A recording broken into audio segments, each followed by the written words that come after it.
Halo, perkenalkan, nama saya Michael Tio dengan NIM 8080220067, mahasiswa Universitas Dinamika Bangsa. Pada kesempatan kali ini, saya akan menjelaskan materi manajemen sumber daya manusia dengan topik perencanaan sumber daya manusia. Yang saya hormati Bapak Evialdi selaku dosen pengampu mata kuliah manajemen sumber daya manusia. Apa sih perencanaan sumber daya manusia? Menurut Elwarni Monde, perencanaan sumber daya manusia adalah proses sistematis untuk mencocokkan pasokan karyawan internal dan eksternal dengan lowongan-lowongan pekerjaan yang diperkirakan muncul dalam organisasi sepanjang periode waktu tertentu.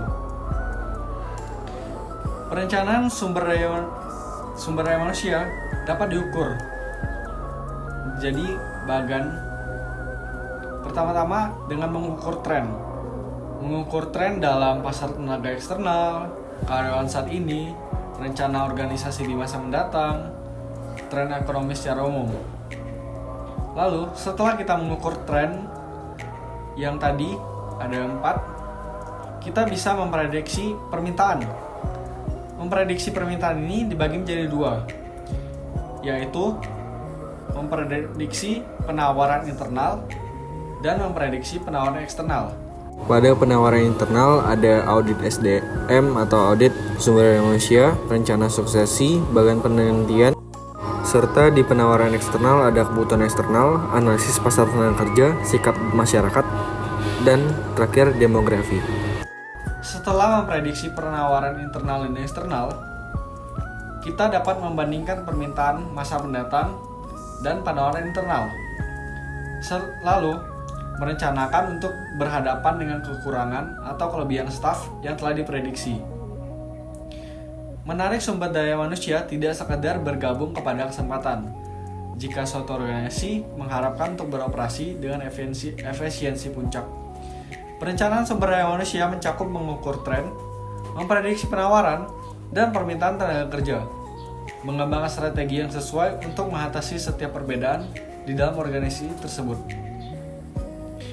Merencanakan dan memprediksi pekerjaan adalah proses menentukan posisi yang akan diisi di dalam perusahaan dan bagaimana mengisinya. Merencanakan proses personil mencakup semua posisi yang harus diisi di masa depan, dari mulai petugas pemeliharaan hingga CEO. Bagian integral dari strategi perusahaan dan proses perencanaan SDM dengan asumsi dasar masa depan untuk merencanakan kebutuhan pekerjaan di masa yang akan datang yang bisa diisi di dalam organisasi. Selanjutnya, saya akan menjelaskan model perencanaan sumber daya manusia menurut Andrew E. Sikula tahun 1981.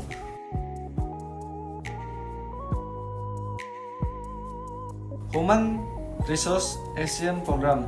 Program tersebut mungkin mencakup berbagai kegiatan yang dirancang untuk mengelola dan mengoptimalkan kinerja sumber daya manusia. Selanjutnya ada Human Resource Forecasting. Human Resource Forecasting atau proyeksi sumber daya manusia merujuk pada proses perencanaan dan prediksi kebutuhan sumber daya manusia di masa mendatang untuk memastikan organisasi memiliki jumlah dan jenis karyawan yang tepat dengan keterampilan yang diperlukan. Ini adalah bagian integral dalam manajemen sumber daya manusia dan membantu organisasi untuk mengantisipasi perusahaan dalam kebutuhan tenaga kerja. Ketiga ada Human Resource Auditing, suatu proses evaluasi sistem dan praktik manajemen sumber daya manusia atau SDM dalam suatu organisasi untuk memastikan kepatuhan terhadap kebijakan, prosedur, dan peraturan berlaku. Tujuan dari audit sumber daya manusia adalah untuk mengidentifikasi kelemahan, memperbaiki proses, dan memastikan bahwa kebijakan SDM mendukung tujuan organisasi secara keseluruhan. Keempat ada Organization Planning. Organization Planning atau perencanaan organisasi merujuk pada proses pengembangan rencana dan strategi untuk mencapai tujuan dari visi sebuah organisasi. Ini melibatkan perencanaan, perorganisasian, dan pengelolaan sumber daya untuk mendukung pertumbuhan dan kesuksesan jangka panjang. Terakhir ada Human Resource Objective, adalah target yang ditetapkan oleh Departemen Sumber Daya Manusia atau SDM dalam satu organisasi. Tujuan ini dirancang untuk mendukung pencapaian tujuan umum organisasi dengan fokus pada aspek-aspek yang berkaitan dengan manajemen sumber daya manusia.